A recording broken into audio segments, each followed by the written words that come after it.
These days, there's so much news, it can be hard to keep up with what it all means for you, your family, and your community. The Consider This podcast from NPR features our award-winning journalism. 6 days a week, we bring you a deep dive on a news story and provide the context and analysis that helps you make sense of the news.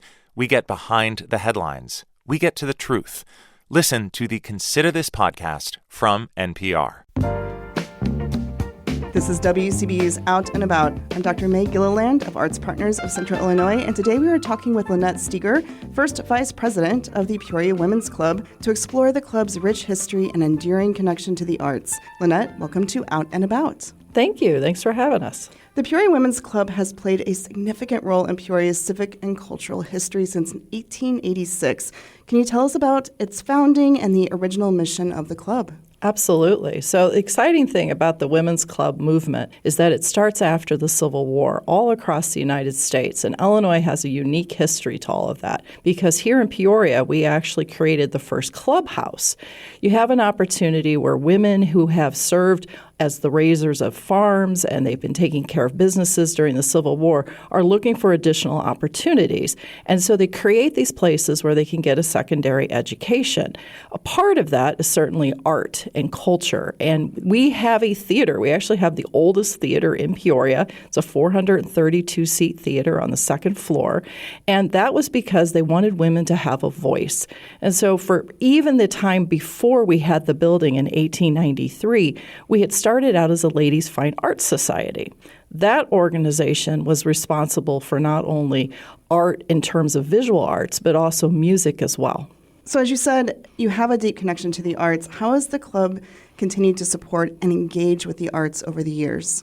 The nice thing about the physical space that we have, the 11,000 square feet down the corner of Madison and Fayette, is that we've been able to restore the first floor in the last several years.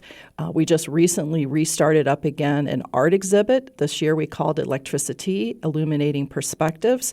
And that is actually revisiting something that we did many, many times before. And that was, celebrating women artists, having their work up literally on the walls. This year it was a regional competition. And we partnered with the Illinois Women's Artist Project here at Bradley University to put that on. Lynette, you mentioned the theater. Can you give us the names of some of the performances that have occurred on that stage over the years? Well, when I think about the arts, one of the names that comes to mind is Carl Sandburg. Certainly an incredible poet in his own right. He spoke at our Founders Day on January 9th back in 1931. Wow. You have to remember, this is like the height of the Great Depression, and they paid him $300 to come and speak, equivalent to about $6,200 today. Well, and let's talk about what's going on today. From your perspective, how does the Peoria Women's Club serve the community right now and going into the future? Well, it's pretty remarkable to have a building the size that we have, and certainly one that has a theater. Though I will say the theater is yet to be restored. It has not been open to the public for 54 years.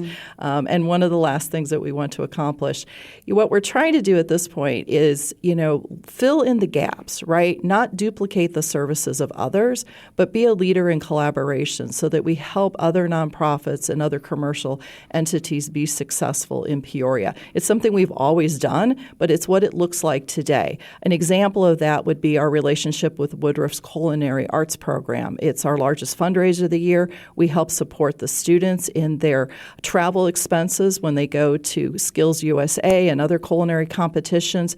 And we work with Cafe Santa Rosa up in the Heights. We actually have a signature coffee, Cosecheras Coffee, that not only supports the women harvesters in Columbia at the farm that pick our beans, but the proceeds from that not only supports the foundation of women in Columbia, but also the restoration of our 1893 kitchen that will someday be a commissary kitchen for women entrepreneurs. That was Lynette Steger, first vice president of the Peoria Women's Club, talking about the club's rich history and enduring connection to the arts. Lynette, thank you so much for joining me in the studio today. Thank you. You've been listening to Out and About, a production of WCBU and Arts Partners of Central Illinois designed to connect you with the arts community. Find this episode at WCBU.org and subscribe to the Out and About podcast wherever you download. Support for arts and culture coverage on WCBU comes from PNC Financial Services. PNC is committed to supporting local art and culture events in the communities they serve.